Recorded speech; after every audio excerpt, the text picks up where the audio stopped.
आप सभी साथियों का एक बार फिर से स्वागत है आपके अपने YouTube चैनल शिक्षा के सारथी पर। हम इस वीडियो में बात कर रहे हैं प्रखर राजस्थान 2.0 अभियान के अंतर्गत जो दैनिक शिक्षण कार्य योजना बनानी है, उसके लिए जो 13 सितंबर 2025 की कार्य योजना है उसके बारे में। 13 सितंबर 2025 की कार्य योजना किस प्रकार से बनाए, किस प्रकार से उसे रजिस्टर में संदर्भित करना है, इसकी जानकारी हम इस वीडियो में आपके साथ साझा करेंगे। साथ ही जो महत्वपूर्ण चीज़ें हर रोज़ जो अपडेट आती है ORF से संबंधित, उसकी भी चर्चा हम आपके साथ इसी वीडियो में करेंगे। वीडियो शुरू करें उससे पहले अगर आप अभी तक भी चैनल पर नहीं जुड़े हैं, चैनल को सब्सक्राइब नहीं किया है तो चैनल को सब्सक्राइब जरूर कर लें, पास में आने वाले बेल आइकन को ऑन कर लें ताकि ऐसी ही लेटेस्ट अपडेट से आप अपडेटेड होते रहें। तो आइए चलते हैं रजिस्टर की ओर और देखते हैं इसमें क्या क्या चीज़ों का हमें ध्यान रखना है और किस प्रकार से हमें कार्य योजना बनानी है। जैसा कि आप सभी को विदित है कि प्रथम सप्ताह के 6 दिवस की हमने कार्य योजना पहले से ही बना ली है। दैनिक कार्य योजना 6 दैनिक कार्य योजनाएं हम आपके साथ साझा कर चुके हैं। ये 7वीं कार्य योजना है और दूसरे सप्ताह की पहली कार्य योजना है। तो दूसरे सप्ताह की इस पहली कार्य योजना जो दैनिक शिक्षण कार्य योजना है आपके सामने 13/9/2025 की है। इसमें विषय वस्तु है र, ह, स, ई और आ की मात्रा। इसके अंतर्गत हमें काम करना है। अधिगम क्षेत्र के अंतर्गत हमारे पास पुनरावृत्ति, मौखिक भाषा विकास, डिकोडिंग, धारा प्रवाह और लेखन रहेगा। इनके लिए गतिविधियों में अलग अलग से ग्रुप बने हुए हैं, जिसमें ग्रुप ए और ग्रुप बी है। ग्रुप ए के जो C1 C2 बच्चे हैं उनको ग्रुप ए में रखा गया है और C3 के बच्चों को ग्रुप बी में रखा गया है।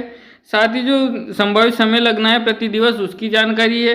साथ ही ABL सामग्री का विवरण भी हमने इसमें आपके साथ साझा किया है।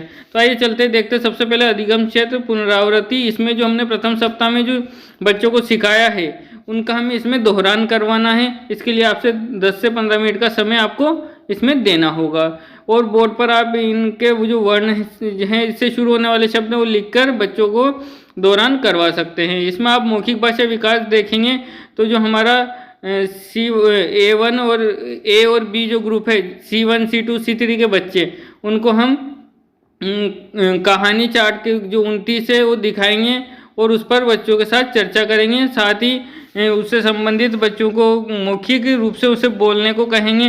साथ ही उनसे कुछ उसमें प्रश्न करेंगे। कहानी को फिर हाव भाव के साथ शिक्षक सुनाएंगे। उसके बाद बच्चों को अपने शब्दों में उसे सुनाने के लिए कहेंगे। इसके लिए गतिविधि कार्ड संख्या 29 का हमें इस्तेमाल करना है। बहुत सारे साथियों के साथ ये समस्या आ रही है कि कार्ड नंबर 29 में कुछ और है उनके ABL किट में और हम जो बता रहे हैं उसमें कुछ और है। तो ऐसा इसलिए है कि अगर किसी के पास 3-4 साल पुराना ABL किट है, किसी के पास 2 साल पुराना, किसी के पास 1 साल पुराना, तो अलग अलग समयों में कार्डों की संख्या थोड़ी बहुत चेंज हुई। इसीलिए हम आपके साथ कार्ड का फोटो भी साझा कर रहे हैं ताकि आप समझ पाएँ कि हमें कौन से कार्ड से गतिविधि करवानी है। तो हम आपको इस वीडियो के ये लेसन प्लान के बाद इनके गतिविधि कार्ड भी इसी के साथ दिखा देंगे ताकि आप 29 नंबर का कार्ड देख पाएंगे कि इसमें कौन सी कहानी और क्या इसमें गतिविधियां हैं। आप देखेंगे डिकोडिंग जो हमारा अधिगम क्षेत्र है, इसके अंतर्गत जो पहला समूह है उसमें C1 C2 के बच्चे हैं। उनको आप देखेंगे कहानी में आए जो शब्द हैं उनको बोर्ड पर लिखेंगे और ध्वनियों को तोड़ने जोड़ने का कार्य करवाएंगे। जैसे कि हाथी तो हा थी, ऐसे शरारती तो शरारत शरारत, ऐसे अलग अलग तोड़कर बच्चों को ध्वनि के माध्यम से वर्णों का ज्ञान कराएंगे। इसमें आप फ्लैश कार्ड र, ह, स, ई का प्रयोग कर सकते हैं। इसमें आप देखेंगे कि अगला जो हमारा समूह है उसमें भी आप देखेंगे बच्चों को उक्त वर्णों से बनने वाले शब्द बनाने को कहेंगे। उसके बाद जो सरल शब्द बनेंगे इनसे उनको लिखने के लिए या बनाने के लिए कहा जा सकता है। अगला देखेंगे आप धारा प्रवाह पठन। ए है C1 C2 का ग्रुप। उसमें कुछ शब्द जैसे कम, नल, आम, मगन, लाई आदि शब्द बोर्ड पर लिखकर बच्चों को पढ़वाएंगे। और साथ ही जो हमारे C3 के बच्चे उनको शिक्षक बच्चों को आइसक्रीम है या बाल कहानी पढ़ने को कहेंगे। इसके लिए कार्ड नंबर 26 वर्तमान ABL किट का 26 है, पुरानों में हो सकता है 25 हो या कुछ और नंबर हो। तो हम आपको कहानी भी आपके साथ साझा करने वाले हैं, तो आप अभी उस कहानी को भी देखें, उसके बाद आप समझ पाएंगे कि हम कौन सी कहानी की इसमें बात कर रहे हैं। अगला देखेंगे आप लेखन। तो इसमें आपको बच्चों को आज जो आपने पढ़ाए हैं वर्णों उनमें से शुरू होने वाले 3 शब्द का शुद्ध लेख उनको लिखवाएंगे।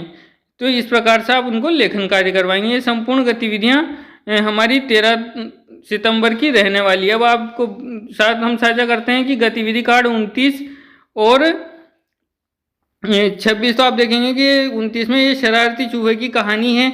इसमें एक हाथी और वो पूरी कहानी आप देखेंगे। इसमें शिक्षक के लिए प्रश्न भी दिए हुए हैं कि कहानी पढ़ने सुनने के पश्चात बालकों से कहानी के बारे में प्रश्न पूछने के लिए प्रेरित करें। बच्चे भी आपस में प्रश्न पूछें। और आप देखेंगे एक कार्ड ये है आइसक्रीम और बॉल वाला, तो ये कहानी आपको बच्चों के साथ इस पर एक्टिविटीज़ करवानी है और ये कहानी उन्हें सुनानी है। इस प्रकार से ये साथ ही अब आप शिक्षक ऐप है उस पर भी आपका द्वितीय सप्ताह शुरू हो जाना चाहिए। प्रथम सप्ताह का कार्य जो शिक्षण सामग्री उसमें भी आपकी पूरी हो जानी चाहिए। तो आप कैसे चेक करेंगे वो भी हम आपके साथ साझा कर लेते हैं। तो इसके लिए हमको चलना होगा शिक्षक ऐप पर। प्रखर राजस्थान 2.0 अभियान में जो मुख्य बिंदु है आपके सामने हमने दिखाए हैं। इसमें आपको देखेंगे कि शिक्षक ऐप पर उपलब्ध शिक्षण सहयोग सामग्री का उपयोग करना है। तो उपयोग किस प्रकार से करेंगे, हम सबसे पहले शिक्षक ऐप पर जाएंगे, रीडिंग ओआर ऐप पर क्लिक करेंगे। उसके बाद आप देखेंगे सबसे ऊपर लिखा हुआ है शिक्षण संसाधन, इन पर क्लिक करना है। उसके बाद आपको कक्षा चुने का ऑप्शन दिखाई दे रहा होगा, इस पर हमें कक्षा चुननी है। जिस भी कक्षा की हम ये करवा रहे हैं, कक्षा 3 से 5 या 6 से 8 वो चुनेंगे। उसके बाद आप जैसे ही चुनेंगे तो आपके सामने वीक फर्स्ट लिखा होगा और उसमें आपको 100% लिखा होना चाहिए। नहीं है तो आप इस पर क्लिक करेंगे और इसमें जो गतिविधियां और सामग्री दी है उन्हें आप बच्चों को दिखाकर उन गतिविधियों का उपयोग करेंगे। अब हमारा वीक 2 शुरू हो गया है, तो हमें वीक 2 पर हमारा ओपन हो चुका होना चाहिए और इस पर हमें कार्य करना है 13 तारीख से। तो हम 13 तारीख से अब वीक 2 पर काम शुरू करेंगे।